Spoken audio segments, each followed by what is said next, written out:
And hello, everybody. A very happy Saturday to you all, or Sunday if you happen to be in that part of the world. I know my part of the world gets to Sunday later than other parts of the world. But if you're here on Saturday, happy Saturday. Well, tonight we are back for more of Spear of Destiny, Finding Bucephalus by Mary Lou Wells, edited for you by Kira Holiday. Are you excited? Are you ready? For those of you guys who remember from our last reading, which happened to be Tuesday, if you missed it, I understand. All of the recorded chapters are available. Hello, Stick571. All of the recorded chapters are available on the YouTube channel, ready for you to go and watch. All of them just there for you. Of course, you can also go pick up the book. The author's book is available on Amazon. Feel free to stop out there and pick it up. And other than that, hello. We will go ahead and read through. So, Stick, this is a live reading. I do indie author books and live readings of indie author books every Tuesday and Saturday at 8 p.m. Eastern.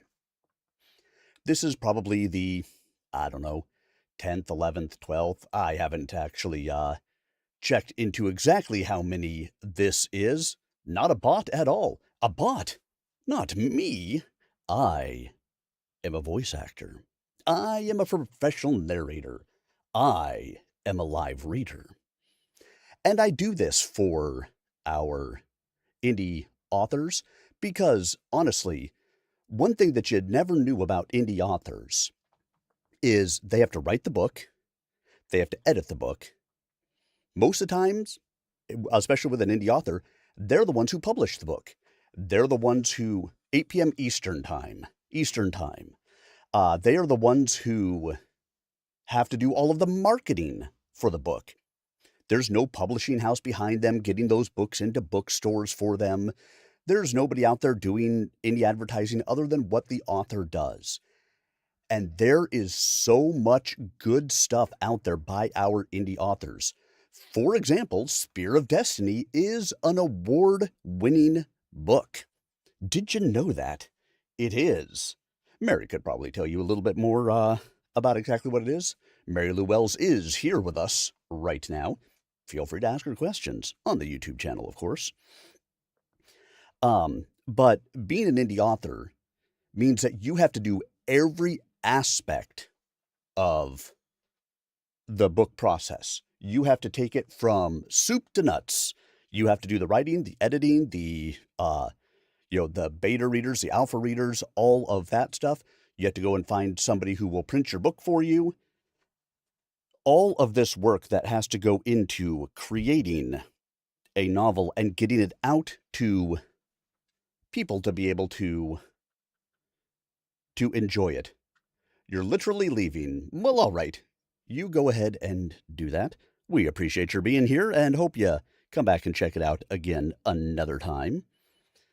But that is why I do what I do and give these live readings for our indie authors, because it is important to them to be able to have an additional venue to be able to get their information out there and to everybody. So, if you're here for it, fantastic. We are happy that you are here for it. If you're not here for it, well, that is up to you. But we hope you'll stick around and check it out. And of course, you can always get out there and check the chapter replays on the YouTube channel. Or Rumble. I put them up on Rumble too. I'm everywhere. Didn't you know?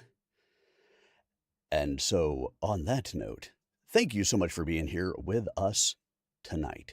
We are excited to get into our next chapter. So, in our last read, we found out that Bucephalus is actually Mary Lou from the book. Oh, one of our main characters is the reincarnation of Bucephalus, who, of course, is an angel and all that kind of fun stuff. And now we have Kenneth, who will be writing Bucephalus. Kenneth, which it appears, and we haven't heard for sure, but might be the reincarnation of Alexander. Ah, Alexander.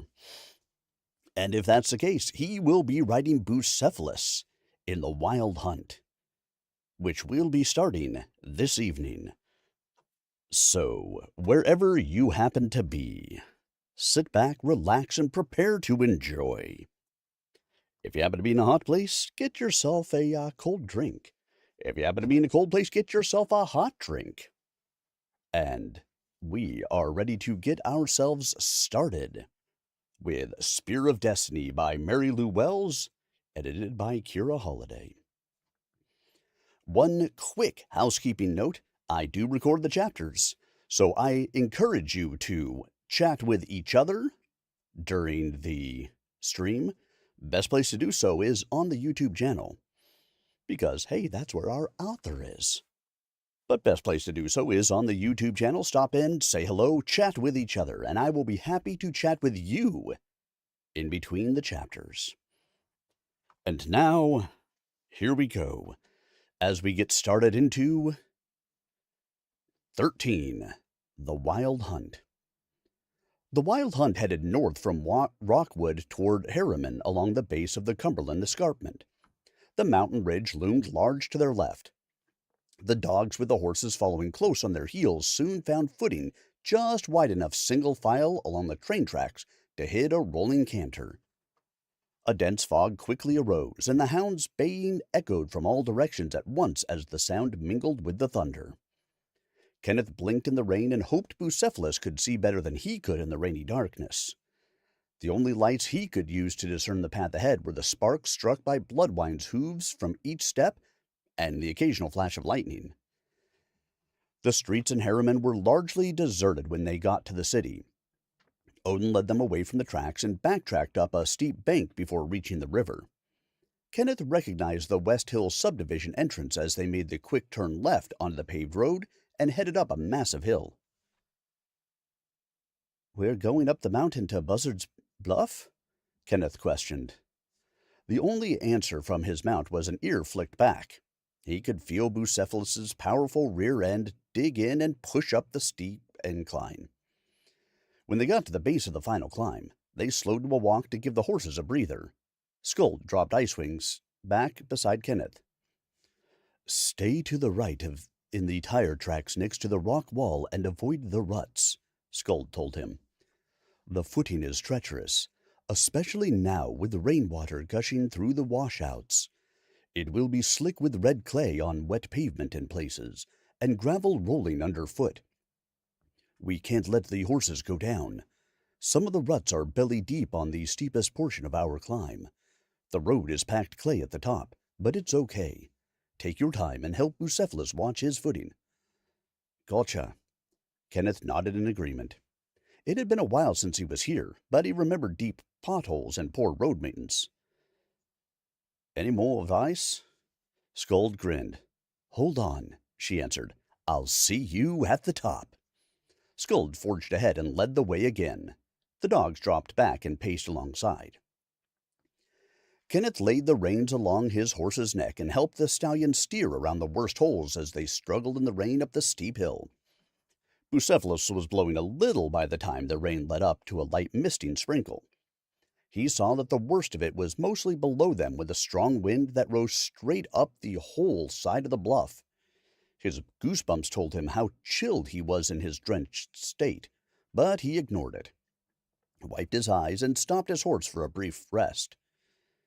Though only a half-moon shone above them, their path was brightly lit. It contrasted pleasantly with the darkness they'd traveled through so far. When Bucephalus's breathing slowed, they continued the climb. The footing here was looser, where water from the rain cascaded off the rocks above them. Mud and stones had washed into the road. Kenneth let go of the reins with one hand to stroke the horse's neck for encouragement when he was nearly unseated. A grinding crunch sounded underneath them as Bucephalus's left shoulder went out from underneath him in a sliding stumble. "Scold, hold! There's a problem back here," he yelled ahead of them as Bucephalus came up limping. "We're gonna have to stop," he muttered to his horse. Bucephalus snorted and shook his mane, scattering water over his rider. He took 2 more stumbling steps and nearly went down again, but refused to stop.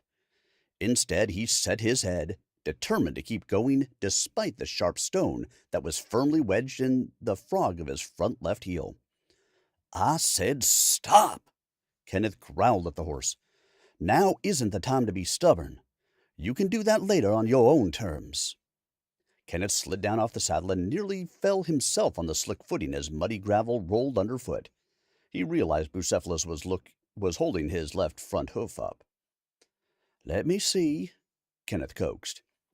He ran his hands down the horse's muddy leg and prodded the groove in the sole of his foot until he found the stone. Bucephalus pulled his foot away and set it down firmly. Kenneth somehow wasn't surprised at the stallion's determined huff. "No," Kenneth said. "We have to get that out before you go anywhere." Bucephalus's answer was a sassy toss of his heavily maned head. The horse looked up the hill with his ears pricked as a red horse approached out of the darkness. Odin on Bloodwine loomed over them, but suddenly they were not what the teens saw.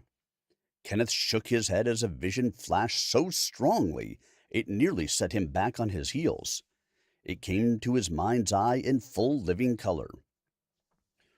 "Bring me that red mare with the blaze," Alexander ordered, and the relieved groom hurried off.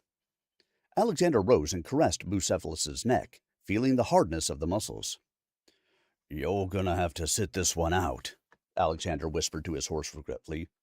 "You need to take it easy on that leg, so you don't end up with a bowed tendon."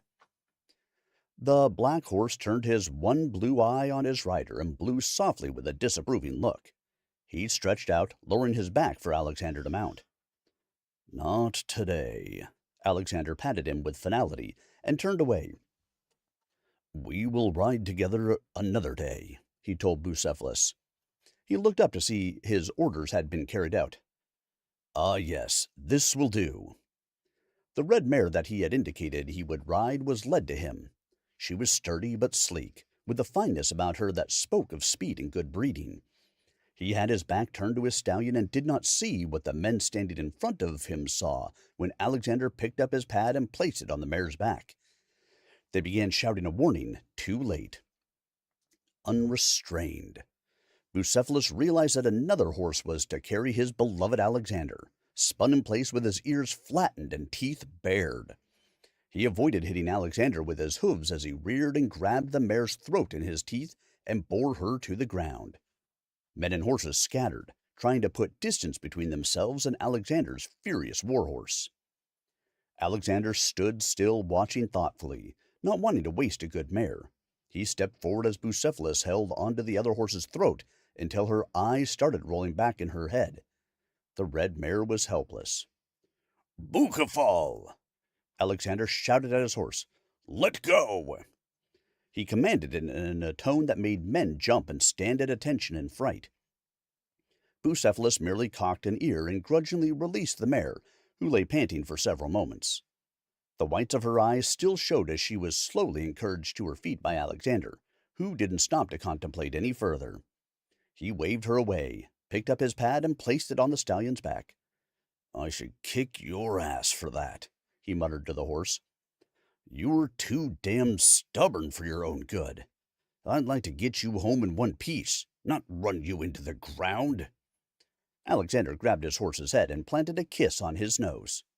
"But if you insist on being an idiot, we have places to go. If your leg is hurt, you are going to just have to suck it up. We can't stop again until we're out of these mountains, and we may have to fight our way clear to Zadrakarta." Kenneth shook his head to clear it and bring himself back to the present. He set his mouth in a grim line. "Stubborn. Always," he muttered. "Let me see if there's a hoof-pick in the pack." A quick search turned up empty. "Wrong pack," Odin told him.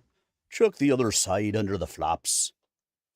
Kenneth found what he was looking for and took hold of Bucephalus's hoof in a firm grip. A grinding sound came from the horse's hoof as the hoof-pick pried the sharp stone out. He wiped his hands and the pick before he stuck it in his pocket.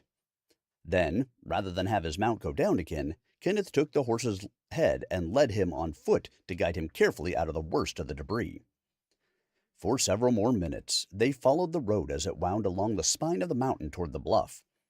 It seemed with every step that the moonlight got brighter until they reached the area where the trees opened up at the bluff. Looking down, they could see the lights like hundreds of fireflies in the night, sprinkled along the valley's hills over Harriman and Rockwood. A layer of fog softened the angles and curves of the landscape and gave even the interstate traffic an eerie glow. Kenneth might have appreciated the breathtaking view more, except he knew they weren't here for the scenery. When they reached the top, Kenneth remounted his horse. "Now what?" he asked Skuld. "We're at the end of the road." "No, we are at the beginning," Skuld told him, and pointed up.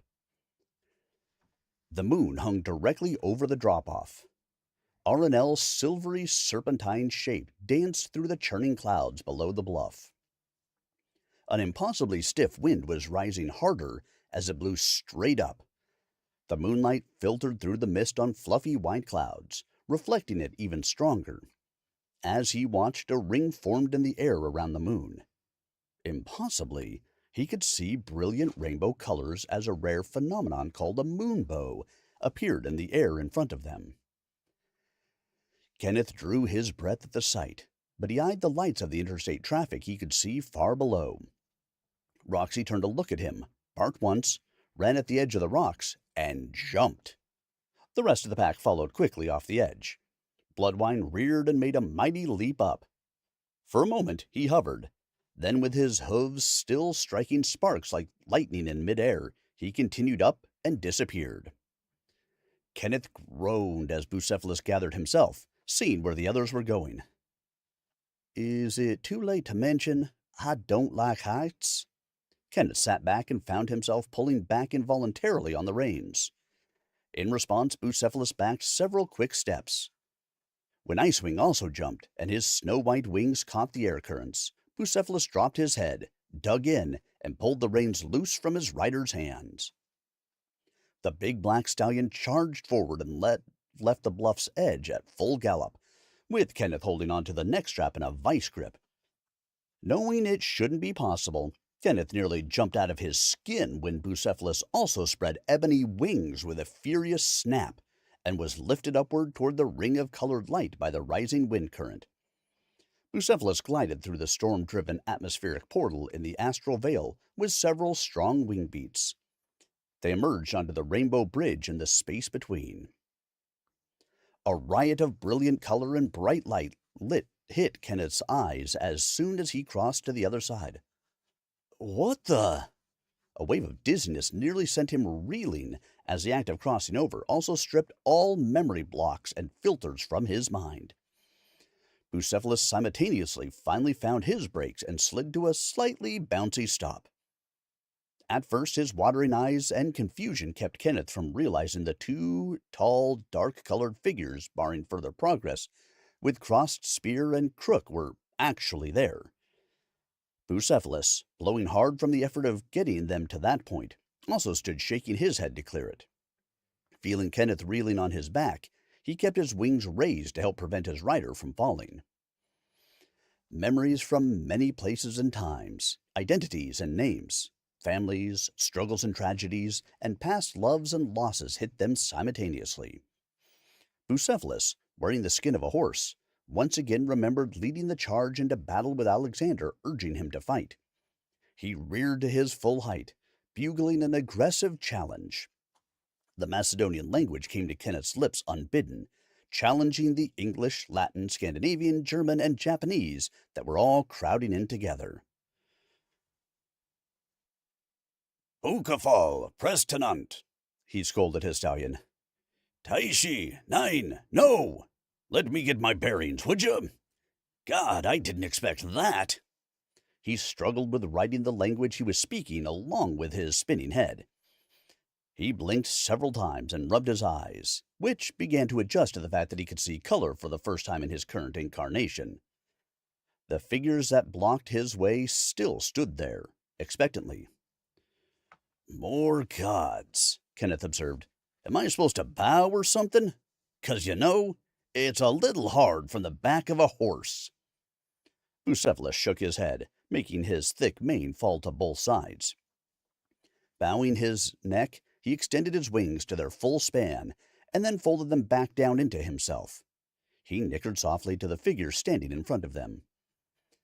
To the right of them, Anubis chuckled, and on the left, Set simply grinned, flashing very sharp teeth.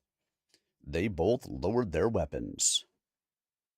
"Once again, at the turning of the age, the champions come forth. I hope for all our sakes that this turn is not as disastrous as the first," Anubis said. Bucephalus, recognizing him, paced forward and shoved his head into the god. In response, Anubis wrapped his arm around the reddish-black stallion's head affectionately and reached out with his other hand, producing a green apple.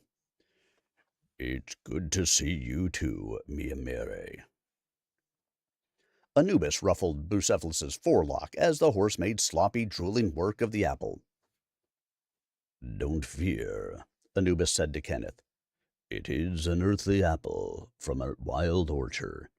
It will not force Bucephalus to stay. Your arrival was expected."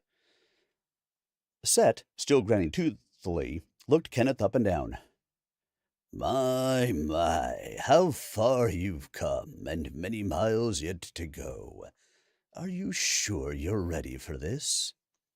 Kenneth bared his teeth as well, responding with a slight smile. "Am I ready? Well, let's see. At this point, I've been run over, nearly drowned, blasted by lava, attacked by a demon, and now I jumped off a cliff. I think I can handle about anything." It was Set's turn to chuckle. "I would expect no less from any of my warrior elite," he said, "which is why I felt it appropriate to meet you here myself. I still have and protect what belongs to you. As you are on this perilous quest, you may decide you want them returned to you." Kenneth felt a rise of distaste. Deep inside, he felt a coldness in his soul where his loss had been far too great to bear. He knew what Set offered, as he had at that moment the full memory of how, and more importantly why, Set held them. Still, the teen waited, knowing that this was part of the ceremony and the choice made of his own free will. Set moved another step forward and came within reach of Kenneth. In one hand he held a sharpened gold and bronze khopesh. With the other, Set carefully held a beating heart. "As you have requested many Earth years ago in Egypt, I have kept these safe for you. As of this moment, you have a choice. You may take one, or you may take both. However, you will be unable to set them down again until your duty is done," Set told him. Kenneth still calmly sat his horse. He reached out and took his sword from the patron of warriors. "You can keep that other thing for now. I don't need that where I'm going," he said. "Very soon I will be joining the American military, and it would again just be in the way of my duty." "It is indeed your choice, as it always was. But there are times when even warriors find they need their heart. Eventually, you must take it. You can change your mind. Call on it at any time," Set responded and stepped back. "Go with my blessings and our Heavenly Father's blessings." Kenneth nodded and saluted with the khopesh. They moved forward to rejoin Skuld. Anubis stood beside his brother and watched them ride away. "He is not whole. Are you certain of this, Lord Set?" Set replied, "He is certain. For this moment, it is all that matters. The wheel turns. The threads of fate have been laid before them. Anubis nodded. Many possibilities remain, and they must be free to choose. Set has always chosen, Set replied. I would have him no other way. Kenneth's head had mostly stopped spinning by the time they caught up with Skuld and Odin. Roxy had dropped back out of the pack to pace them. She raced ahead again, sniffing. So, now, how do we find what we're looking for? Kenneth asked. Are we just following where the dog leads, or are we supposed to do something? Yes and yes, Odin told him. Roxy will take the lead. Now that the power of the Wild Hunt has allowed you to cross the veil without physical death, the whole pack is unnecessary. For the duration, due to the nature of the quest, you will mostly operate on this side of reality. Roxy's guidance will allow you to jump between and across the spaces of existence. But you must also hunt, use your wits, and make decisions. Skuld will go with you part way. Do not rely on her, or you will not succeed. As you have already observed, it is a tool forged by the hand of man, and the rulers of the Prime Creator forbid any of us to interfere with you or touch the Spear of Destiny ourselves. Skuld nodded in agreement. She continued the conversation where Odin left off. I am your support, partly for safety. Despite what you may think should be, the lower paths are riddled with mists of confusion, and if you happen upon the river Styx or Leith, you will be lost to us. To try to cross either without the aid of the ferryman would mean soul death. Additionally, not all demoni are confined to what you call hell or wandering the earth plane. The multiverse is a vast place, Skuld said. These creatures are born not just darkness, but the kind of evil darkness that was never meant to be created. Most fallen ones are scattered, but they are not the only dark spirits corrupted by or born of this devouring evil. Some find their way to the paths and hide between what you understand as real space. They will seek to devour anything they believe is easy prey on the paths, including wandering or lost souls, or those demoni who are weaker than they in their quest for power. Odin chimed back in. Skuld will see it to you.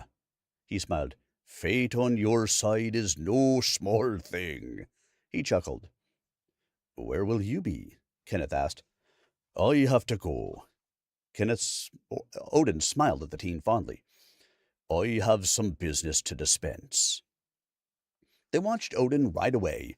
Bloodwine's hooves struck sparks on the stones with his passing. He was out of sight when Skuld drew Kenneth's attention to her. Now that you understand the risks, I will tell you what you have to do and why, Skuld said. Several layers of protection guard the spear. Some are physical, and some are arcane. Even though the Spear of Destiny is indeed in the mortal world, it would be impossible to reach it quickly, much less possess it. Even though this is a shortcut, so to speak, it will seem longer. Skuld continued. Unfortunately, I don't know exactly where the Spear of Destiny is myself, but I can tell you that you have to go through a series of tests. This is not just to see if you are worthy, but in a more practical sense, to trip a certain set of arcane triggers that together will open up the final destination for you. You have to trip 7 triggers according to the message brought to us by the Archangel. You will follow the dog. She will not be able to sniff out the next step until the present one is reached and done properly. Oh, I get it. Like a video game. Kenneth brightened. This ought to be fun. Skuld just stared at him. In this video game, you don't get a do-over. There are no extra lives, so don't screw it up. she told him sternly. You only have the life you came with. Although you may have the extra boost from Idun's apple, your beloved horse does not. Her eyebrows raised. Take care of your mount, and Bucephalus can take care of you. But also take care not to harm the harmless on the moon paths. Got it. No pressure. Kenneth nodded, grinning. Where do we start?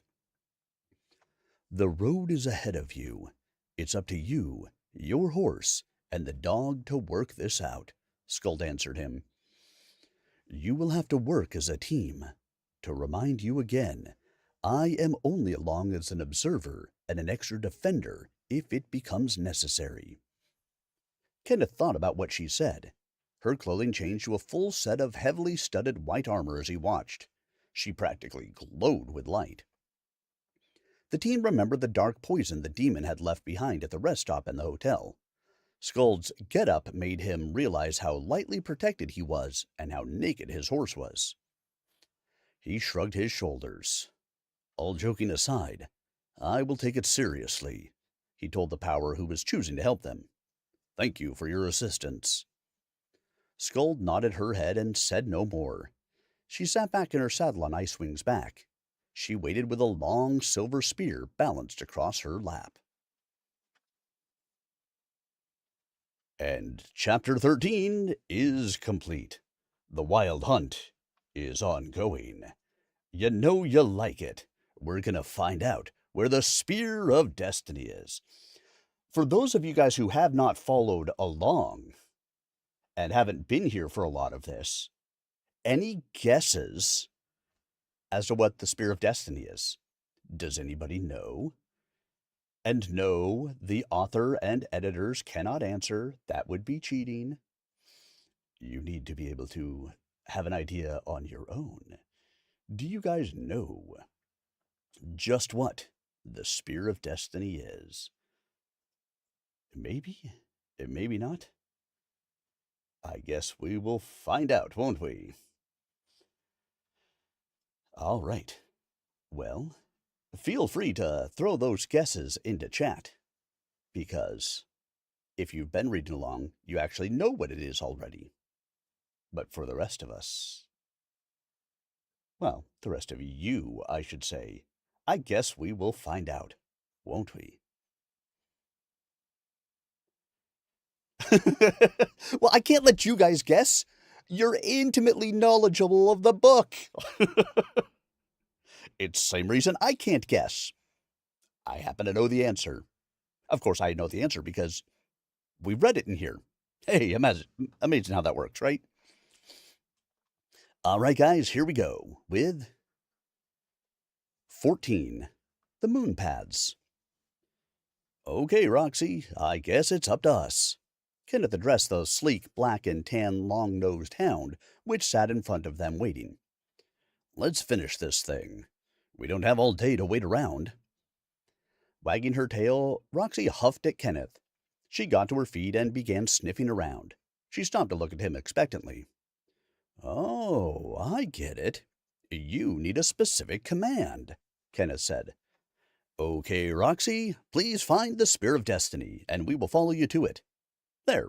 Is that good enough? He laughed softly.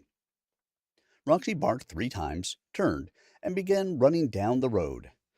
Bucephalus sat off on a ground-covering brisk trot behind the hound of the hunt.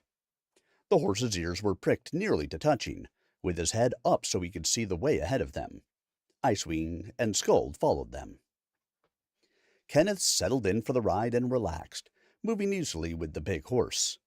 The terrain grew hilly and mostly covered with tall grass that looked like young wheat growing. Ahead the landscape rose sharply, reminding him of the Rocky Mountains that they had briefly skirted on their way to Washington State.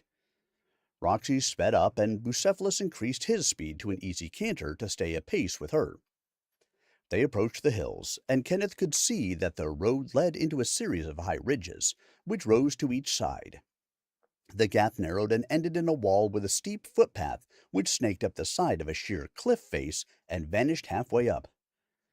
Hi, hi, Roxy, Kenneth called to the hound when she turned up this narrow path. In response, she barked 3 times and started climbing. Kenneth shrugged. Follow the dog, I guess, he told Bucephalus. She seems to know where she's going. He eyed the track up the hill. This might be easier if you were a goat, though. Can you do that? Or maybe we can just fly where we need to go. For that matter, where are we? Bucephalus shook his head and snorted. They found barely enough room to walk without Kenneth's leg being dragged against the cliff face as they started upward. Bucephalus pulled the reins and put his head down so he could see to pick his way. His rider held the reins loosely. Kenneth gripped the saddle and his horse's mane tightly, just in case they slipped. The teen tried not to look down as they went higher, but his mount remained solid under him. When they were most of the way up the footpath, Kenneth realized that the rocks to the side and in front of them didn't look as solid. A secondary image of a moonlit path seemed imposed onto the rocks, akin to a TV screen. The light around them seemed to dim. Ahead of them, Roxy looked back at them, took a step forward, and disappeared. Kenneth picked up the reins in a tight grip, but this time didn't try to yank back on his horse. Instead, he spoke to him in a firm voice. I don't know what this is, so let's assume since the dog just disappeared that we can treat this like a projected image rather than a solid something. Stay steady and walk forward slowly, one step at a time. We'll figure out what we've got here and how this works, he instructed the pricked ears in front of him. He nudged the dark horse's ribs lightly with his toes. Go, Kenneth commanded. The sleek stallion moved forward under Kenneth's direction and approached the solid-looking wall with the picture of a darkened path beyond it. He tentatively struck out with a hoof and didn't meet any resistance. The horse sighed and moved on forward. Immediately their surroundings went dark, and they had a brief sensation of falling. In response, Bucephalus's wings briefly snapped out and steadied them. He lit on solid ground. As their eyes adjusted, Kenneth gasped in appreciation of the beauty of this glowing path lit by the moon. The moon itself appeared extraordinarily big and close. Gently moving fog to either side of them seemed to glow with a light of its own. It had the feel of a quiet night on the lake. Normal night sounds of crickets and singing tree frogs resonated nearby. Lapping water licked at some distant shore, and he thought he could also hear faint music. Strong floral scents wafted on the slight breeze. Roxy waited for them to get their bearings and took off at a flat-out run. Beneath the riders, the horses' hooves struck sparks as they galloped at breakneck speed along the path after the dog. The surreal environment made Kenneth think of an impressionist painting. He imagined the stones being made of the moonlight itself, with their spirit selves flying high above the flat fields and mountains of the earth below. He laughed out loud and shook his head at his fanciful imagination. Roxy finally turned onto a narrower side path of dirt. She slowed slightly at a high stone archway and made a mighty leap through. Roxy disappeared again. Keep going, Kenneth said, urging Bucephalus forward. Don't stop. Just jump where our hound did. The stallion checked his stride slightly, collected, and did as Kenneth bade him jump over an imaginary hurdle. They came to a sliding stop behind Roxy out in bright sunlight again. Ow! I should have brought sunglasses, Kenneth complained, and partly covered his eyes. As he blinked in the bright light, he realized that not all the heat and sparkle was coming from the sunshine. He looked around, noting the details of their new environment as he allowed his horse to cool and his breathing to relax. Kenneth patted his horse's neck and smoothed his mane. Good job, he said. In contrast with the footing they had just left, they found themselves on flat land in a carpet of white star-shaped flowers. Beyond their position was open air, where the land dropped off abruptly. A huge white bird lazily circled on the currents high above them. Acres of solid forest filled their vision to the horizon. Curiously, there was a split in color as the trees to their left were a verdant green with white fluffy clouds sailing overhead that made shadows skirt along the landscape. By contrast, to their right the terrain was reminiscent of a winter wonderland. The trees flashed silver and sparkled like sunlight on choppy waves, yet they didn't look white. Between the two forests was a solid line of separation. They all stared at the astounding sight. "Oh, wow! That's gorgeous," Kenneth breathed. "But what's causing that? I can't tell from up here," he addressed the hound. "Where do we go next, girl?" Woofing at them, the dog turned to look out over the valley. She walked to the edge and stood sniffing the air. "That way? Okay. So, how are we supposed to get down? Do we jump? Is there another trail or some other way?" Kenneth responded. Roxy barked and pointed her nose at the bird, jumping up and down. She followed it with her eyes as it soared through the air. Kenneth quickly worked out what the black and tan hound was telling him. "Okay, I get jump and bird out of that." He smiled at the dog. "So, we fly this time?" In response, Roxy wagged her tail and barked 3 times. She looked over the edge of the bluff to the green forest and back to the bird.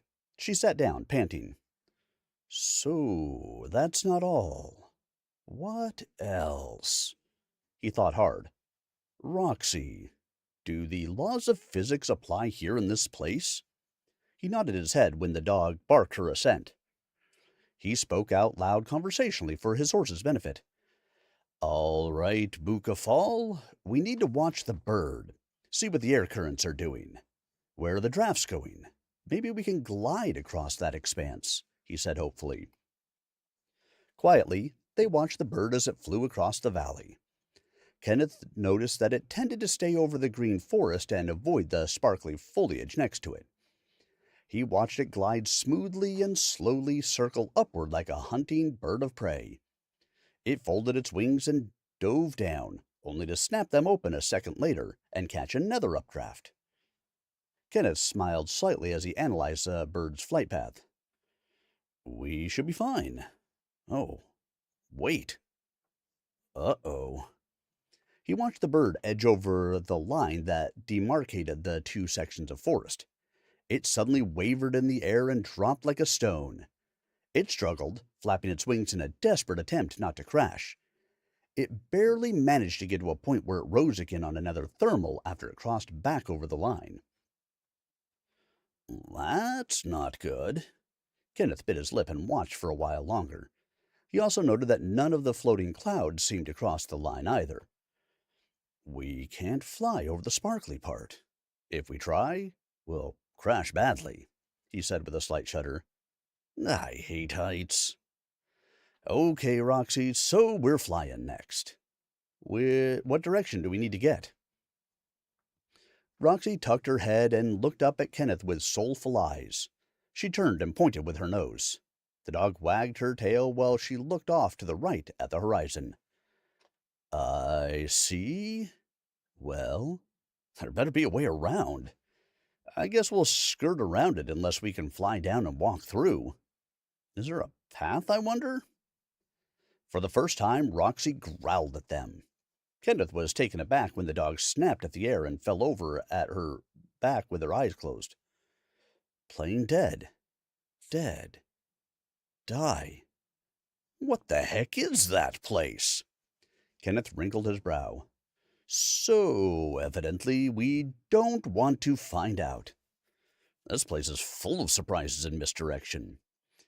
From our position, we have to go left to go right, and if we try to go over or through the sparkles, we'll die. Did that cover it, Rox?" The hound jumped to her feet and barked happily. Her blue eyes glowed and her tail wagging again. She approached her companions. "Come on aboard, Roxy. Bucephalus is strong enough to carry 2. Kenneth patted his leg. "My lap is the best place." Bucephalus stretched to lower himself for the dog. She leaped into Kenneth's lap, and he grabbed onto her to steady her in position. "This'll work, I think. Although maybe slightly awkward. Okay, if we need to stop somewhere or change direction, bark and point with your nose. 1 bark go left, 2 barks go right, and 3 barks to stop," he told the dog. Kenneth patted his horse's neck. Okay, hun. If you get tired and have to stop, you set us down away from the sparkles, whatever they are. Bucephalus nickered softly. He backed up several steps, feeling the difference in weight and balance on his back. He hunched and dropped one shoulder, and in response, Roxy moved slightly and resettled with a good grip on Kenneth's lap. The big horse extended his raven-colored wings. The two riders felt Bucephalus coil down into his powerful haunches and take off like a bullet, straight off the plateau. At first they dropped, but then caught an updraft, carefully circling like a hang glider.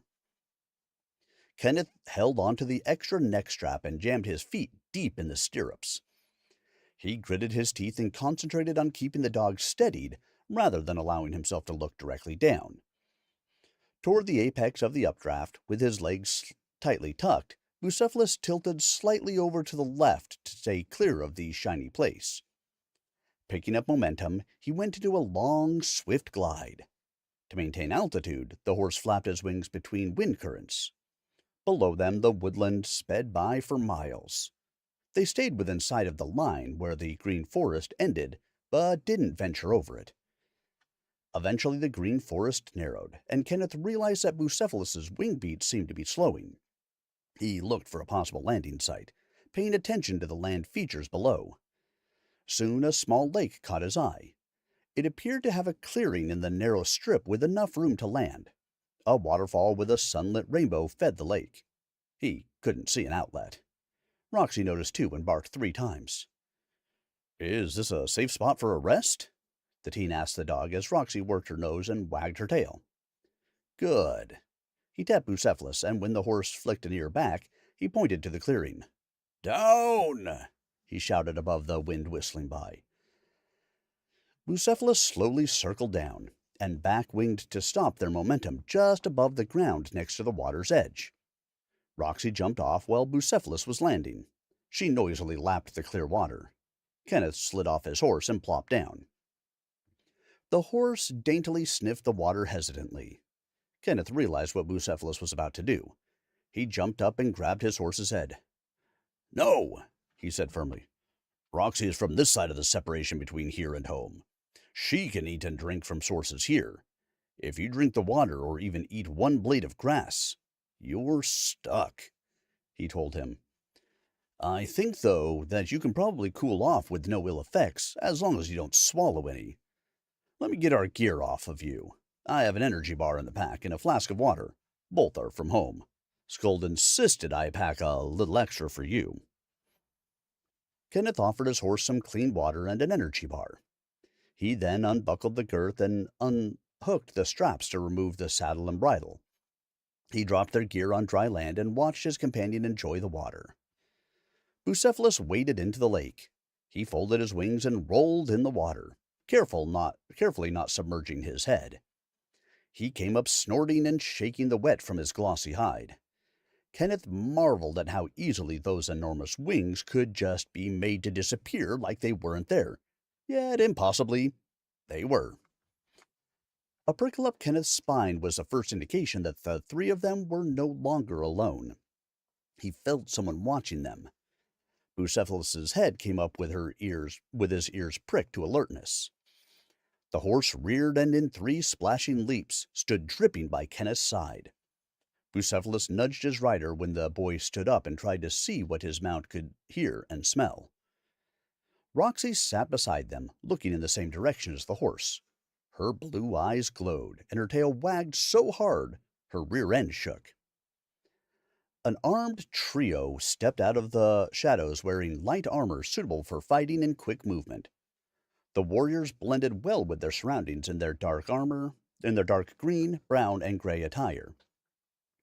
It almost appeared as if part of the forest separated from the tree line and walked toward them. They carried bows and long, slender swords.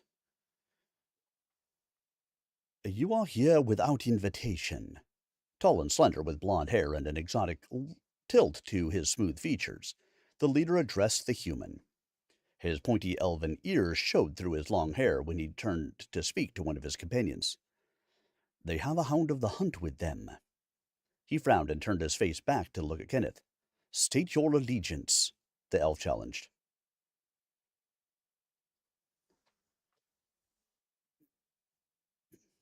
Killing keeps them quiet for a little while, but they always come back. Vincent Kovich lay back on another motel bed, watching a cockroach crawl across the ceiling. A half-empty bottle of vodka and a pile of white powder cluttered the nightstand beside him. His last kill had been just hours ago, but there was already a rising murmur in the back of his head. A throbbing migraine made colorful spots dance in front of his eyes. Whispers in his head grew stronger, and he raised his hand to wipe his face, trying to push away the voices. It didn't work. It never worked. Shut up, shut up, Vincent snarled.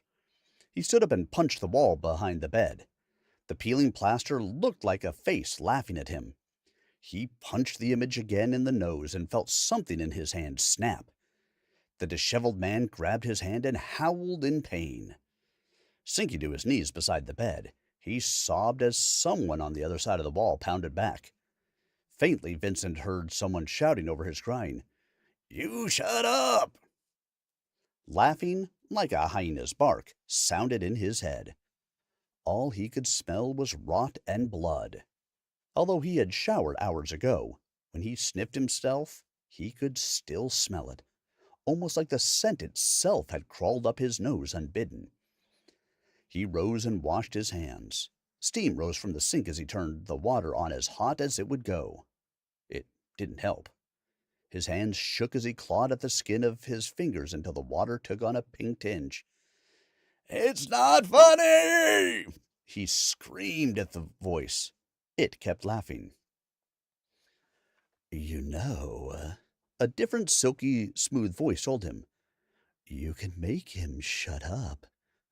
All it would take is a little more blood."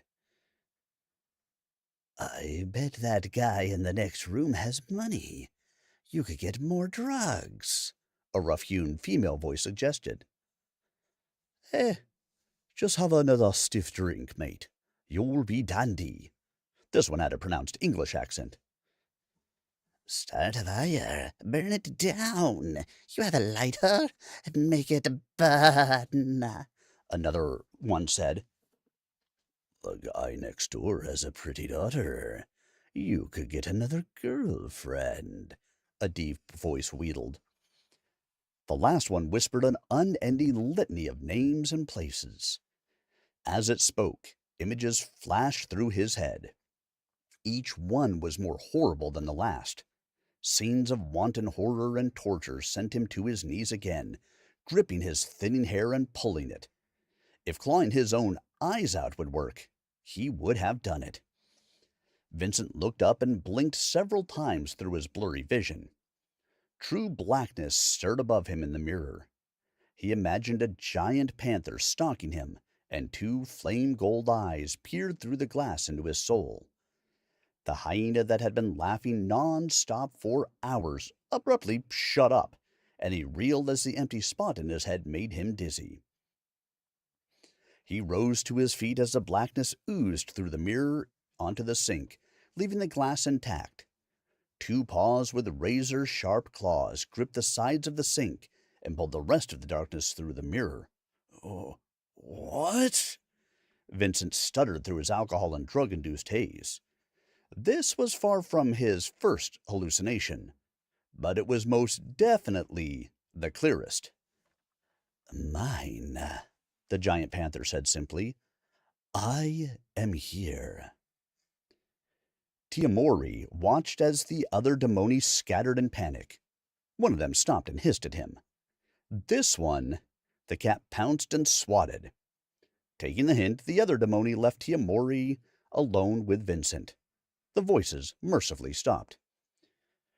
"Shadow!" Vincent exclaimed. "My kitty! You're okay!"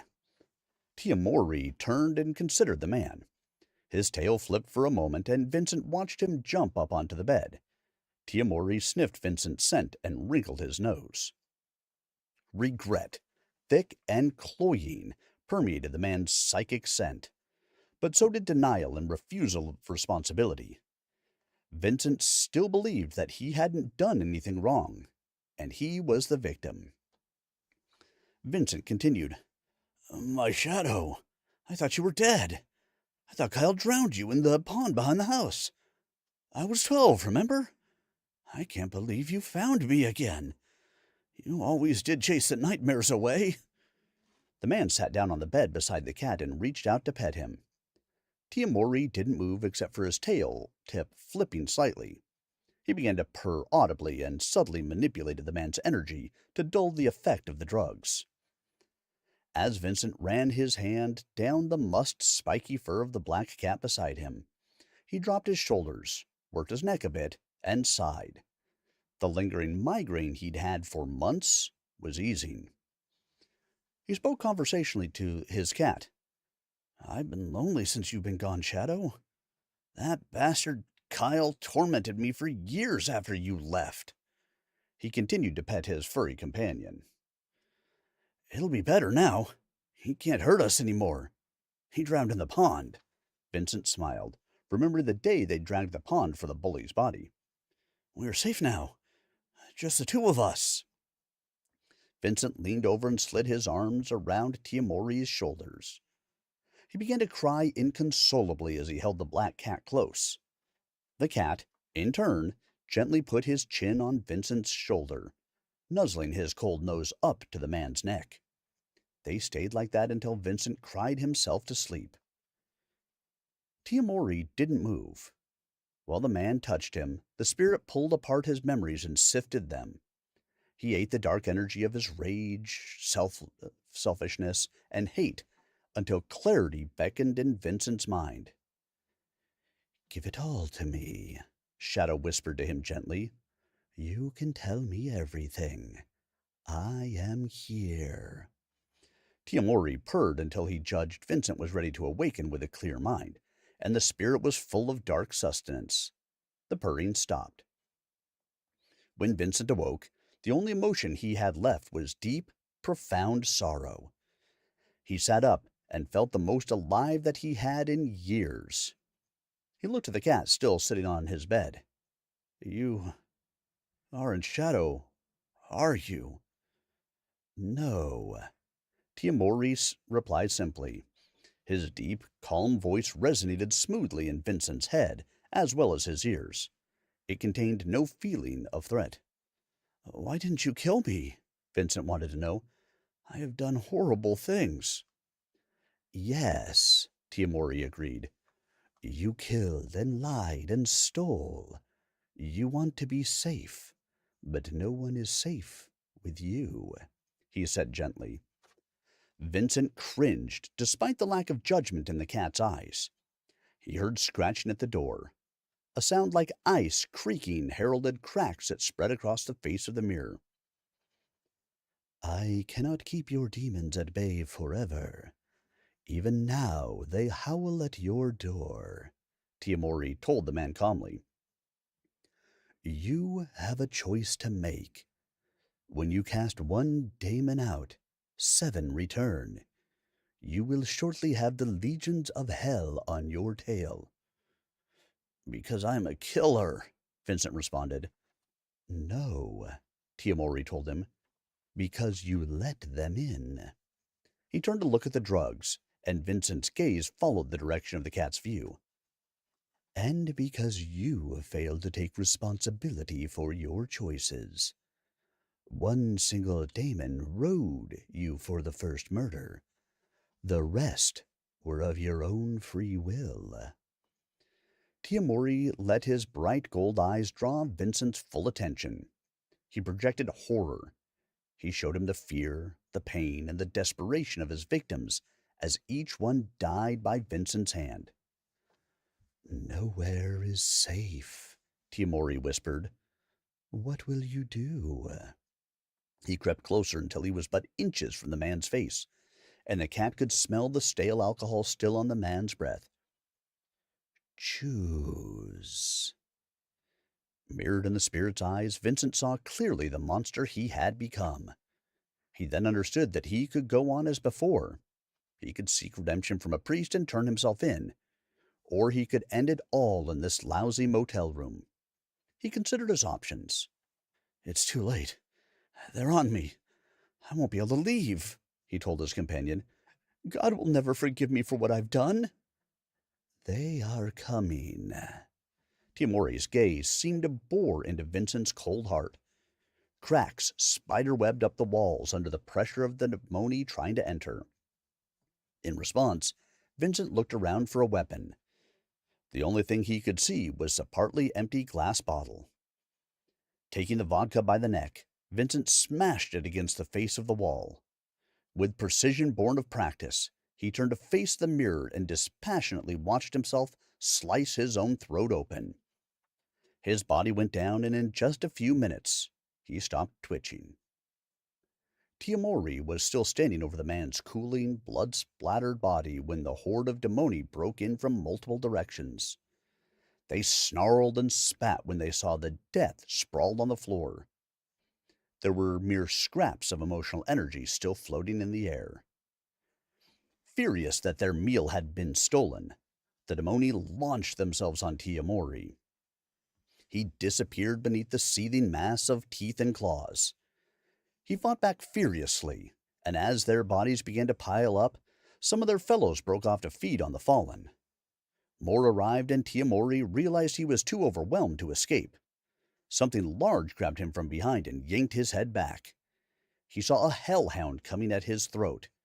He'd seen a hellhound rip a much larger demon practically in half to yank out their core and devour them.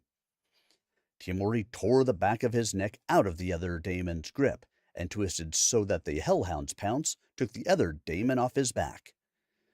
With no time left to waste and no retreat, Tiamori did what he had sworn to himself he would never do.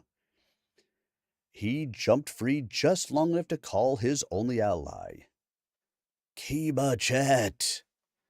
Tiamori backed up against the corner to make it easier to defend himself. He raised his spiked fur like a porcupine's quills to make himself look larger and more ferocious. In response to the call sent out on the threads of connection that Bucephalus had placed on the panther-like spirit, she touched Tiamori's mind. She read him and saw his desperate predicament. She growled in fury. His life is mine, not yours, demoni. A bright tear formed in the middle of the darkened hotel room. Bucephalus came out of the rift in full armor. She grabbed Tiamori by the neck, and he yowled in pain as her fingers slid into the grooves left by the daemon's teeth. He found himself hurled bodily through the rift to plop awkwardly in the garden of Anubis's temple. His nose landed on a gold-clad foot. Tiamori winced and looked upward. Well, then, Anubis sounded amused. I see you got yourself into a larger brawl than you could handle. Stay here until Bucephalus can deal with you herself. Anubis turned back to the garden scrying pool and watched his daughter. Bucephalus snapped her fingers, and the rift closed. She planted her spear quickly on the floor and threw up a dome shield around the room. The demoni stopped fighting among themselves and jumped around like a pack of trapped rats looking for a path to escape. Central to the moving mass, Bucephalus called upon her ability to wield flame and set herself. The demoni and the room ablaze with blue fire. The evil creatures trapped in the inferno crisped and died. Later investigators would blame an electrical fire for the damage done to the hotel. When his dental records identified Vincent's burned body, young girls all over the Northwest breathed a sigh of relief. Nicely done. Anubis nodded. He turned and spoke to the panting cat. All are dead. You won't have any more foes on your back trail. There should not have been so many, Tiamori replied. I cast out 7, and I expected them to return with reinforcements and promises of feeding. But I have never seen so many gather in one place that quickly in the mortal realm. Bucephalus, who returned while the spirit was speaking overhead. I agree. We have a problem. She addressed Anubis and the cat. There are far more than the usual weak spots and tears in the veil. I believe when the Spear of Chaos was brought to this side, it weakened the barriers between worlds. Anubis's normal, scary-looking face looked even grimmer. We will see many more incursions if this is the case. We will need to call on my sister and brother to help close the holes. I will go talk to Bast and Set. I will also send a message to the High Court through Archangel Gabriel. This may get bad enough that we have to involve the angels. Father, I will take the Spirit of Sorrow and go hunting. His tracking skills may help us find the source of the weakness. If it is the spear in truth, we will endeavor to find it. Kibichet looked at Tiamori, who lay on his side resting. The Lady of Cooling Water walked over to Tiamori. I can't heal you. It's unfortunate, but I would do more damage to you if I dared to attempt it. How seriously hurt are you? Tiamori rose to his feet and turned so Kibichet could examine the wounds on his neck. That is pretty deep. Did you feed? She asked him. The cat dropped his head and refused to look at her. He knew it would do no good to lie to a power, so he answered her truthfully. Yes, I caused the death of a human. Did you offer him a choice? She raised an eyebrow. I did offer him a choice. He chose death, Tiamori answered. The terms of our agreement, Cat, is that you would not take the life of an innocent. The man you speak of was not innocent, and you did not kill him directly. You did, however, push the rules. We both know that since sorrow is your method of attack to feed, and sorrow is what you are called, you can still be held to account for suicide, she told him firmly. Your redemption is on the line. See to it that you do not carelessly repeat the action, Tears of Sorrow. For now, you balance the scales by preventing more deaths. Tiamori sat up straighter. Redemption? Surely this is not possible for one like me. He looked at Kibichet's back as she walked away. She didn't stop to explain. Tiamori silently thought on her words as he trailed her out to the moon pads to track and hunt. Once they reached the moon pads, Tiamori quickly took the lead. Kibichet shapeshifted into her large cat form, where she was able to stay apace with her companion. Together they quested for the tears and weaknesses that would indicate the passage of darkness. Kenneth carefully regarded what appeared to be 3 elves facing his own small team at the side of the lake. Several possible answers came to mind as the newcomers faced him. So far they had been polite and unthreatening, he reasoned, and they thought of his place as theirs. He settled for telling the truth. My allegiance, as always, is to the Most High God. We have a mission to find and claim the artifact called the Spear of Destiny, so we can use it to destroy Loki's weapon, which is said to be able to destroy everything on Earth and in heaven. It is not here, the lead elf stated. Kenneth nodded. Please, pardon us. We are passing through from where we were to where we are going. I wasn't aware of this territory being yours, Kenneth replied. He thought back to the rules of conduct he'd read that applied to encounters with the High Fae. It wouldn't do to be careless.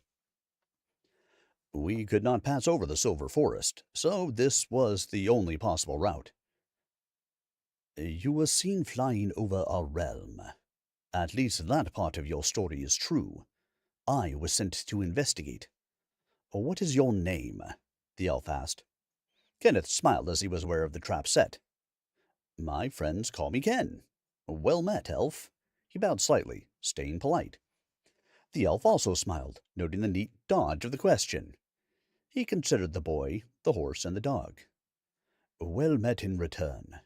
He inclined his head. I see no threat here. As you are accompanied by Odin's hound, I believe you. Therefore I shall allow you passage. You may drink the water here. It is pure and will not cause you undue delay. However, I don't suggest eating anything. Your horse may find the grass not to her liking. Her liking? Kenneth grinned. Nice catch. Our kind have true seeing. We know it is underneath the illusions presented to us. She is very beautiful, the elf said. You also are very bright to my senses. Not sure how to respond to that, Kenneth settled for more pleasantries and simple communication. I appreciate your candor. We will take only what we need and no more. We will be on our way quickly. Make it so. The elf responded with a slightly deeper bow and moved away from them. Soon the warriors faded back into the forest. Kenneth knew that the elves were still watching. He would do the same under the circumstances if the situation were reversed.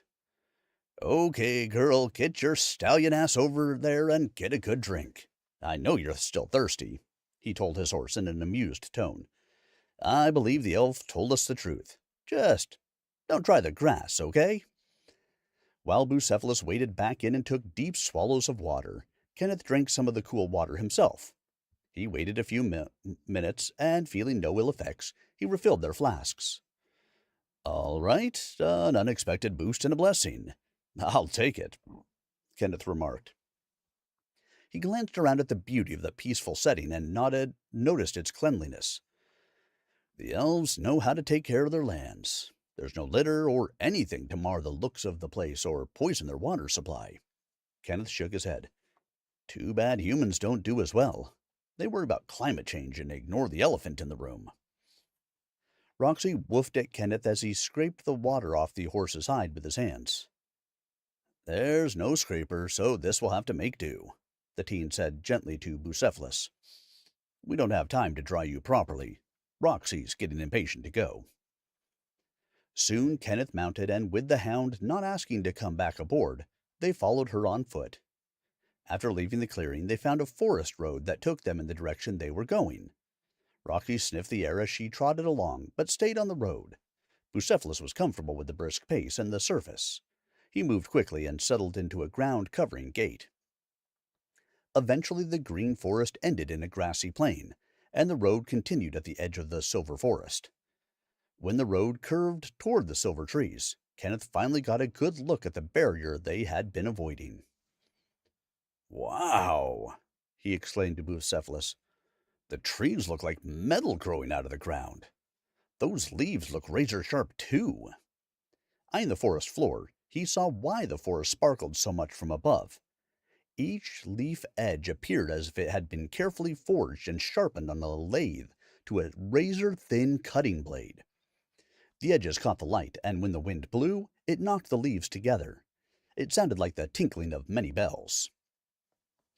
Kenneth was astounded. Did those actually grow that way? It was impossible, yet there it was. Looking down on the path near one of Bucephalus's hooves, he saw one of the blade-like leaves. Hold there, Bucephalus. I want to examine a leaf. Bucephalus stopped and stood ready for his rider to dismount. Carefully picking it up, he realized it was stiff and felt cold like metal. Drawing it flat and lengthwise down his forearm, he also realized it cut his arm hair with precision. "Ah, I bet I could shave with this," Kenneth said. "I think I'll keep it for now." He wrapped the sharp leaf in a spare cloth from the saddle pack and placed it carefully where nothing would rub against it or cut anything. He took a last look around, and they moved on while watching carefully for fallen leaves that might cut their feet. He noticed further details as they went. Kenneth eventually realized that the Forest of Razors, as he'd begun to think of it, was home to small creatures that seemed unbothered by the blade-like leaves. Further into the woods, a large predator roared. He was relieved when the road curved away from the dangerous forest, and Roxy sped up the pace. When a meandering river blocked their way, Roxy stopped. Kenneth drew up beside the hound and halted. The road abruptly ended at the river's edge. It was too wide to jump. Tall grasses topped with heads heavy with seed waved to either side under a bright blue sky. Extending quite a distance, the grass was home to what looked like grazing horses and buffalo. Snow-capped rocky peaks rose beyond the plain. A light breeze brushed his face and played with his hair as he talked to his canine guide. Are we supposed to swim across? The hound growled and tucked her head. No? Another danger I don't perceive? Kenneth asked. Roxy barked and wagged her tail, tucking her head again. The otherworldly blue light in her eyes faded to plain brown, and she sat down in the road. No again. The teen considered. I missed something. Another affirmative bark. He suddenly realized the landscape appeared to him in tones of gray. Gone were the holographic colors and halos. Wait. This all looks very normal. Did you lose the trail and bring us out on the earth? Ah, crap. Kenneth responded to her tail thumping the road. Well, if you lost the trail, we're not close to our destination. We need to get you back to where you can pick up the trail again. So it's up to me. Hold on and let me think. Party Schwartze, hello, hello. Barbette, if you're still there, I hope you are doing well and you are feeling okay. All I can ask for. So now we've had Bucephalus. We've had Roxy. We've had elves. We saw the end to Victor. Victor, for those of you guys who were not aware, was somebody driven to basically be a serial killer by another demon. And there was a manhunt for him. It was all not good for him. He was having a bad day, a bad week, a bad month, a bad year, a bad lifetime, let's call it. And when given the choice, he decided that it was time for it to be over. So I will put out the thought here, everybody. If you ever get that feeling yourself, please make sure you talk to somebody. Suicide is never the answer. Talk to somebody, please. And we saw the spirit of sorrow join Kibachet. So, having good stuff here. So, it's time. Yeah, poor Vincent. I mean, honestly, he wasn't necessarily a good dude to begin with, but he was definitely driven into a very dark place by factors somewhat out of his immediate control. Because he was driven to that first thing by a demon and then just fell down the rabbit hole. But even prior to the demon, he was somewhat of a druggie and all of those other things. So, take that for what it's worth, but still not a place that I would want anybody to be. All right, guys, we've got some time left, so we're going to go ahead and do chapter 15 tonight as well. That's right, we're continuing. And for those of you guys who have stuck around to hear it, it is time now for you to find out what the Spear of Destiny is. The Spear of Destiny was the spear used to pierce the side of Jesus Christ. Way, way back in the day. Oh, way back in the day. It's been a while. So, in case you were wondering, that's what it was. And now you know, and knowing is half the battle. G.I. Joe, a real American hero, fighting to 15 spaces between. Kenneth analyzed their surroundings versus all the places they had been and how they got from place to place. Each time he thought they had jumped a barrier or gone through something that looked like a hologram or mirage. He realized Roxy needed another directive command. So, Rainbow Bridge, Archway, Stone Screen, or whatever that was, high launch point? And this looks like the Great Plains and the Rocky Mountains. So what are we most likely to find here? Sparkles on the water drew Kenneth's eyes. Again, water seemed to want to guide their direction. He stood in the stirrups, looking in all directions at the lay of the land. To the right was the way they had come. He discarded that route out of hand. They couldn't cross, and the only direction was left along the river bank. The sound of the water lapping the banks against the rocks gave him an idea. The flow was coming from their left, and passed in front of them. He made a decision. Roxy, go left along the bank against the flow of the water. Seek a rainbow or another jump point. I'm pretty sure if we came out with you, we should be able to go the other direction, too. This water has to come from somewhere, and logic dictates probably the mountains, which means waterfalls. As bright as it is out here, we should be able to find a rainbow, yes? The hound woofed at him and took off running. By late afternoon, judging from the sun's angle, Kenneth decided to rest his horse and let him and Roxy drink from the river. The current's strength was greater here in response to the land rising toward the mountains. The water's white-capped waves washed over the stones of the creek. Wildlife was plentiful. The air was full of bird songs and the smell of pine needles. Fish jumped in the river, and squirrels busily looked for nuts. Kenneth caught his breath when a huge, solid white stag separated itself from the trees. As it approached the Whitewater River on the opposite bank, it stared at them. It bugled, and Kenneth almost got the feeling that it greeted him. The deer dipped his head and bowed at his wave. A prickle of recognition caused goosebumps. Wait, didn't the legend say Skuld sometimes rides a white stag? Kenneth said softly out loud. He laughed suddenly, startling some noisy crows out of the trees. I swing! I thought you guys were gone and left us all alone out here, Kenneth yelled across the water. Long and shrill, a whistle sounded from behind them. The stag gathered itself, reared, and leaped upward. Snowy wings snapped out, and Icewing landed beside them moments later. Skuld laughed and vaulted up on her horse. You figured it out. We have been with you the whole time. You simply didn't recognize us. Remember the bird flying over the green forest? We showed you how to work out the flying route, but you had to figure it out yourself, Skuld told him. I get it. Kenneth nodded. You said you'd watch, but not help.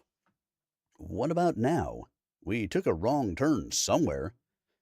No, you're doing fine. You needed to stop for water in a safe location, so you were allowed to emerge on the earth. This will be the last exit. You are pushed now for time. We are seeing an unusual number of demoni on the move. You will have to move fast to stay out of trouble. I will have to leave you soon. I must help stem the tide of taint. Your quest is more urgent now than ever. The fingerprint of the Spear of Chaos is all over this, but you must not turn aside. Find the Spear of Destiny and bring it back safely. You're talking different than you were before about this. Something's changed, Skuld replied cryptically. I'll stay with you a little further, as long as I can, but then I will send you on.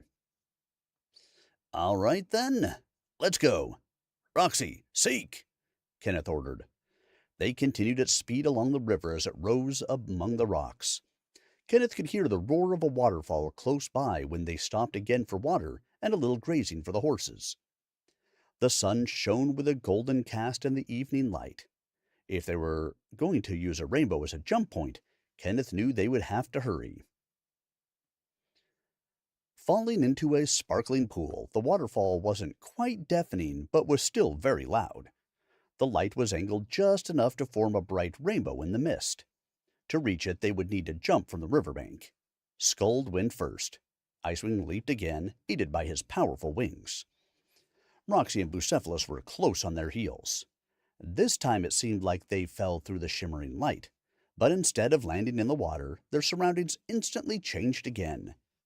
Bucephalus's hooves hit solid stone, and they came up short with a large, heavily armored, and stern-looking Viking blocking their progress. Skuld saluted and rode up to him without fear. "Greetings, Heimdall." "Aye, sister. Again there is a mortal on the Rainbow Bridge. The last time this did not end well," he said, and looked piercingly at Kenneth, who sighed. "But you accompany him." "Heimdall?" Kenneth said. He was getting tired of being questioned at every turn. "Skuld doesn't need to speak for me. We are here by our own free will, but not of our choosing. We have just been informed that we need to pass through quickly and be about our business to foil Loki's plans. I take it there's a reason you are standing in our way? Do you have news or assistance for us?" Heimdall looked surprised at the boy's directness and lack of fear. He looked closer. Amber heat flared in his brown eyes. No, not a boy, and not mortal either, though he wore mortal skin. "My apologies, warrior." He saluted and stood aside. Bucephalus reared to full height with his raven-black wings open and bellowing. His front feet touched the ground, and the dark-colored horse folded his wings in with an impish snort. Together they made an impressive pair. Heimdall watched them take the lead following the hound, with the Valkyrie on her snowy steed running close behind. The rainbow quivered from their passing and faded as the sun moved in the sky, closing the portal where they passed. They found themselves on the moon paths again, speeding through the dimly lit corridors. A couple of shadows launched themselves at the horses and quickly went down under them only to be trampled. The riders didn't stop, but Skuld made sure they would no longer move as she passed with her spear. When the path ahead lightened to take on the cast of sunset, Bucephalus came to a sudden sliding halt. Kenneth was glad of the saddle that kept him in his seat rather than on the horse's neck. "What is it?" Kenneth asked. Bucephalus nickered and stood steady. Behind them, Skuld, who had managed to stop without knocking over the black horse, solved the puzzle. "Dreamer, or it appears to be. This is where discernment matters," she reminded him. "Things are not always what they seem. Remember?" Kenneth judged the child was maybe 5 or 6. She wandered down the road toward them in a pink nightdress.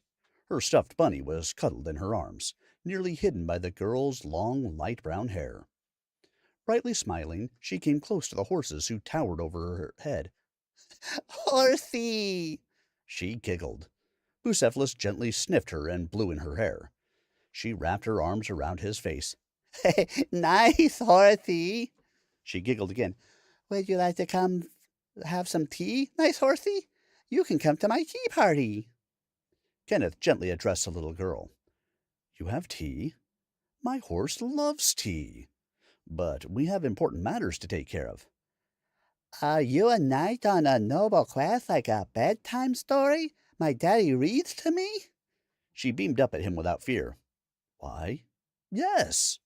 Kenneth humored the child. "I left my kingdom to go find something very special to protect it." "My bun is special too," the little girl said. "My mommy gave it to me before she died of cancer. She said it would be my friend and protect me from boogeymen in my closet." She held up the stuffed rabbit in both hands, even though there were tears in her eyes. She smiled again as she had an idea. "Would you like to hold Bun for good luck, Sir Noble Knight?" Kenneth looked around at Skuld for help. She was smiling, but remained silent. He shrugged. Leaning down, he reached out a hand and took the offered rabbit from the child. Surprised, he could feel the love that the child had imbued in the toy. "You have to cuddle her like this." She crossed her arms to her chest and hugged herself. Bucephalus nosed her head, making the child giggle again. "Your hair is very pretty and your eyes pretty, Horsey. Here, this has always helped me." The little girl reached up and removed a light blue barrette from her hair. Taking a firm hold, she grabbed Bucephalus's forelock and pulled his head down. He was unresisting when the child placed it in his hair. She clapped her hands and squealed in delight. "You have a blue eye the same color," the child said. "You can keep it so you can see." Bucephalus nickered softly when the cute little girl planted a kiss on his nose. Kenneth offered the well-loved toy back to the child. She snatched it with both hands and hugged it fiercely. "My bonbon," she said, and walked off. "Bye-bye, pretty horsey and noble knights." She waved one last time, and then ignored them. Kenneth watched her go for a moment, and saw her sit down on a blanket with a tea set, quietly humming to herself and holding her rabbit. The whole scene abruptly disappeared. "What the—" He then turned to Scold in surprise. "A dreamer, as I said," Scold said. "They manifest their own personal reality and can bring items with them from Earthside when they spirit walk. The hair clip she just gave your horse is one such item. Because it is such, and a gift, you too may keep it. It won't disappear or transform into something else. She disappeared because she went back home in either a dreamless sleep or she woke up." "Okay." Kenneth squinted and rubbed his face, brushing his hair back. "I'll figure that one out later. Let's proceed, shall we?" They continued from there with riders and horses, both staying alert for more attacks or more innocents wandering about. Bucephalus held his head a little higher and strutted as he trotted. Kenneth didn't complain about his ride being slightly bouncier. "Proud of your new jewelry, are you?" Kenneth laughed a little. Bucephalus flicked an ear back at him, but only snorted in reply.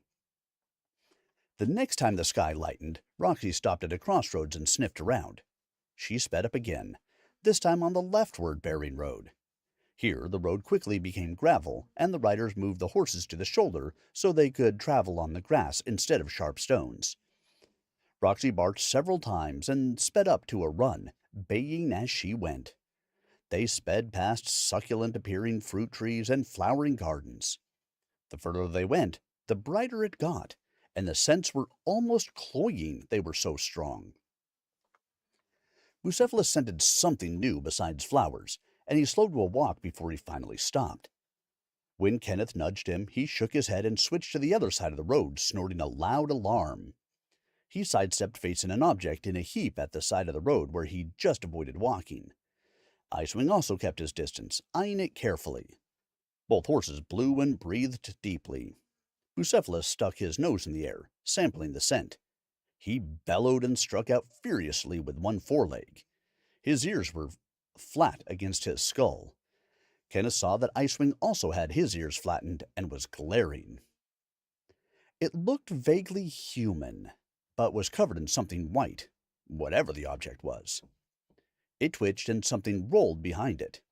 Kenneth heard Scold suck in her breath, but she didn't say anything. The teen realized she didn't have to add. Either it wasn't dangerous, or it was, and it was deceptive. Bucephalus didn't trust it, and he was inclined to listen to his horse's opinion. If it was dangerous, it might not be a good idea to leave it behind him to come up on their trail. So, what are you?" Kenneth asked. Help me." The object moaned. It twitched again and lifted itself off the ground. It was a woman. She was lovely, and her top half that they could see was scantily clad. She dripped with jewelry, and her face had an exotic tilt. The woman's hands were obviously stuck and covered with white sticky thread like her bottom half. She could not move except to push up with her hands and arch her back. Her large, well-shaped breasts jiggled as she moved. Kenneth was skeptical. "Are you trying to get free or display yourself?" he asked her. "I'm trapped. Can you not get me loose before the spider comes back?" She batted her eyes at him and flung her long, red, curly hair over her shoulder. She pouted. "If you help me, I'll be forever grateful. If you could at least cut my hands free." Kenneth dismounted to take a closer look. Bucephalus, still with his ears back and muscles tense, stayed with him. Kenneth examined the woman's predicament. She was webbed in so thoroughly that she had no way to free herself. If there was anyone else behind her also stuck, he couldn't tell. The extra lumps made it look possible. He looked again at his horse, who still looked dangerously angry. He removed the bladed leaf from the pack and carefully unwrapped it. When the woman saw the glint of what looked like a knife in his hand, she looked hopeful. "Oh, thank you, kind sir." Kenneth realized that the cocoon was relatively dry and cut fairly easily using the metal leaf. When he nearly had her one hand freed, he heard another female voice above them speaking. "I wouldn't do that if I were you." He looked up and realized a giant spider was approaching on a thick strand of web that spun out from its body while it crept toward them. The woman on the ground started screaming with genuine fear and struggling when she heard the spider approach. "Unless, of course, you want to be eaten today." Stepping back, he watched the spider warily. "I'm tough and stringy and don't taste good," he responded to the implied threat. "I don't think she much cares. Lamia will eat anything," the spider told him. "By all means, continue if it makes you happy. I won't stop you." The spider's surprising words made him pause. Kenneth looked at the two females and pulled his sword free of his belt. He chopped free the remaining spiderweb that pinned the webbed hand in one smooth motion. The Lamia then used her free hand to pry at the webbing, entrapping the other. Her hands were nearly free when the spider threw a strand of silk to the back of the woman's head and yanked her head back. Furious that they might thwart her escape, she hissed, reared back, and swiped at Kenneth with long talons. Her snake-like fangs caught the light, and she snicked out a forked tongue. The snake woman reached out forward again in entreaty. "Help me?" Bucephalus stomped on the Lamia's hand for its trouble. It hissed again in pain when it found itself pinned back down where it couldn't reach Kenneth. Bucephalus bellowed and struck out with his other hoof, breaking the creature's nose. His rider didn't try to stop him. He winced. "Ooh, that's gotta hurt," Kenneth said. The spider addressed Kenneth again. "Do you still want your prize?" She crept closer. "I can cut the silk for you," she offered helpfully. No thanks," he said. You can have it. Whatever it is." "Good choice," the spider said. "I will take care of this personally. She has been eating my prey and killing my daughters. It would have been such a bother to catch her again when she was done with you." Without another word, the spider jumped forward onto the Lamia's back and bit its head off. The head rolled into the ditch while several feet of webbing undulated and thrashed behind the headless body. "Well, then," Kenneth said, "it looks like we're done here." He caught the giant spider, quickly webbed the remaining body of the snake, and turned away. Remounting Bucephalus, he found Skuld was no longer behind him. He turned Bucephalus in a circle to find the Valkyrie standing calmly beside the giant spider in deep conversation. Since they didn't appear in distress, Kenneth shook his light golden brown hair out of his face and settled deeper in the saddle. "They'll catch up, hun. Let's go." He patted his horse on the neck. "Good job, by the way." A few minutes later, Skuld came trotting up behind them. Icewing came alongside, bringing his rider close enough to talk and keep moving. "Arachnia says that she has seen an unusual number of fell creatures creeping through her domain. This last one has been the most problematic." "Arachnia? So that's who that was. Interesting," Kenneth said. "What is interesting?" Skuld asked. "That she didn't attack us. But I guess she didn't feel the need with so much food already right there," he said. "She wouldn't have whether the food was there or not. She's smart enough to know the difference in whether a snack will be, shall we say, approved," Skuld said. "So the legend is probably true. She's not truly a spider. She was just made to be one," Kenneth observed. Another thought hit him, and he continued. You were both weavers, so you know each other, or at least share something in common. Arachnia and I, we do not share ill will for one another. Skuld smiled. She is a neutral personality. Neither does she venture out much to come for a friendly chat. That makes sense. A spider doesn't go round on a flying horse like the Valkyries. She's kinda tied in one place. Kenneth laughed. He allowed Bucephalus to walk to the next crossroad. Skuld sighed when they stopped. This is as far as I will go with you, she said. You are doing fine on your own, and you're making good decisions. I need to go. Too many signs are pointing to something going wrong with the fabric of the veil itself. Stay with Roxy. Stay safe and protect each other. I will see you soon. She saluted and left them. Roxy started trotting again, and rather than stay on the road, she sniffed around a steep rise with a jumble of boulders. Let me guess. Another jump? He said to Bucephalus's pricked ears. We gotta go, Rox. Make it a shortcut, Kenneth shouted to the hound. Roxy stopped and looked at her companions. She tilted her head and looked behind her, wagging her tail and woofing. Her blue eyes looked like stars as the light darkened again. She circled once and raised her nose to the wind. Watching them, the hound jumped down from where she had intended they go. She barked excitedly and took off at another run along the road where it was easier for man and horse to follow. Roxy led them to and through a stone archway a few sharp turns later. The trail led downward and kept going. The moon paths grew steeper and winding. In places there were stone stairs that the horse navigated carefully. Roxy continued with her nose to the ground and quested after the faint prickle of power dimmed by distance. Phosphorescent light glowed to the sides of what appeared to be a colossal underground cavern. It highlighted a large river that they skirted on a wooden walkway. Somewhere in the distance they could hear the faint splash of an oar. A chill went up Kenneth's spine and he shivered. Creepy, he whispered.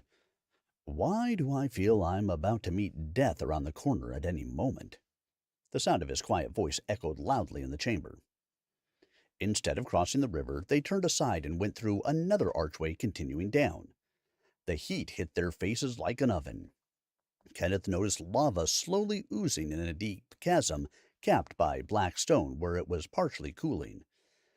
They soon passed by, and it grew cooler again to the relief of horse and rider. Yet another large cavern loomed ahead of them. It was black as pitch, with no light at all. Roxy woofed and whined as she led them through the darkness. Once his eyes adjusted, Kenneth realized that he could still see, although there was no light source. A blue glow lit their way, and Roxy showed up in the dimness. He smiled.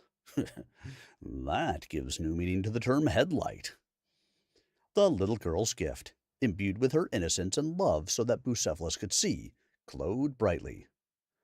Okay, horsey, watch your footing, since you have the light, Kenneth told him in an amused tone. He smoothed Bucephalus's heavy mane. Some shortcut, huh? I wonder what the long cut would have looked like. You think? He cleared his throat, trying to peer through the dimness. There's nothing here, just a lot of blackness. Why are we down here, Roxy? She barked once and stood on her hind legs, pointing at the featureless ceiling with her nose. It had lowered enough to perceive shapes and shadows in the light they carried. What is it? Oh! A colossal, sinuous shape moved by overhead as if swimming in the ooze of the primordial deep. Kenneth cringed and counted. 10, 20, 30, 40, 50, 1,120 feet long.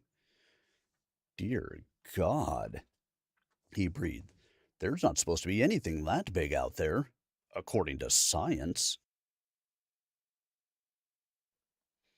He felt the drip of something wet land on his forehead. He reached up and wiped it. It was slightly gritty. Gingerly he smelled it. Salt water? Fish? It smells like the ocean. Then it dawned on him. We're under the ocean. We're going somewhere that you have to cross the sea?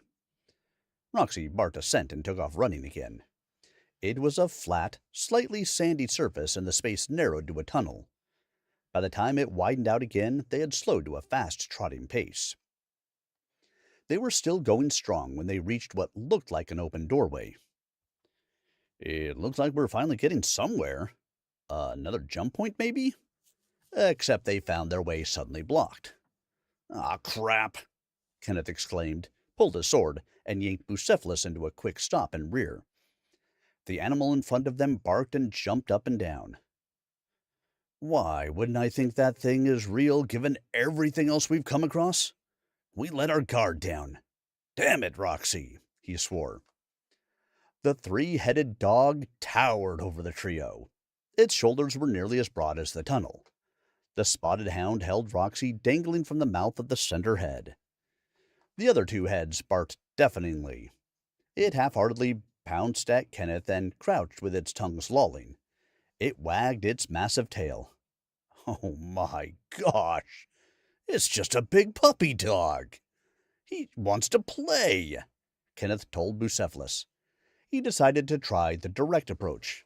Cerberus, put Roxy down! Bad dog! Kenneth yelled firmly. However, at the sound of his name, the three-headed dog just got more excited. Barking enthusiastically, Cerberus turned tail and ran, carrying Roxy like a puppy. Bucephalus didn't need urging and immediately pursued the three-headed dog. Warmth and light intensified as they turned into a narrow hallway. Here there were neatly formed bricks and wall sconces. At the end of the hall, Cerberus stopped before a tall and stern-looking man in a black toga. A simple gold brooch held the garment at the shoulder. Bucephalus careened to a stop just behind the dog. He was blowing hard, and his ears lay flat along his skull in anger. Kenneth wasn't in much better humor. Spot, what did you bring home this time? Another trophy? Ah, a puppy? If you please, we need our dog back, Kenneth told the man. I assume you are Hades, since our hound got snatched by a three-headed dog? Cerberus doesn't have much company down here, so he gets a bit lonely, the tall figure in the toga replied. And yes, you all correctly identified me as the terrible, frightening lord of the underworld, and my loyal doggy, Spot. Yeah, okay. About our dog. Kenneth pointed at Roxy, in the hold of the giant dog who towered over him, even mounted. We can't find our way out without her. We're only here to... Yeah, Hades interrupted. Yes. Every couple of millennia, some hero with delusions of grandeur comes down here to free a loved one from my vile clutches. Who is it this time? I see you already have a soulmate with you, so it can't be her. Kenneth glared at Hades and finished his sentence. Pass through. He growled through gritted teeth. We were only passing through to somewhere else. We had no intention of coming to your house, except your big puppy there kidnapped our guide and ran off with her. Cerberus barked again and lay down with the hapless Roxy between his paws.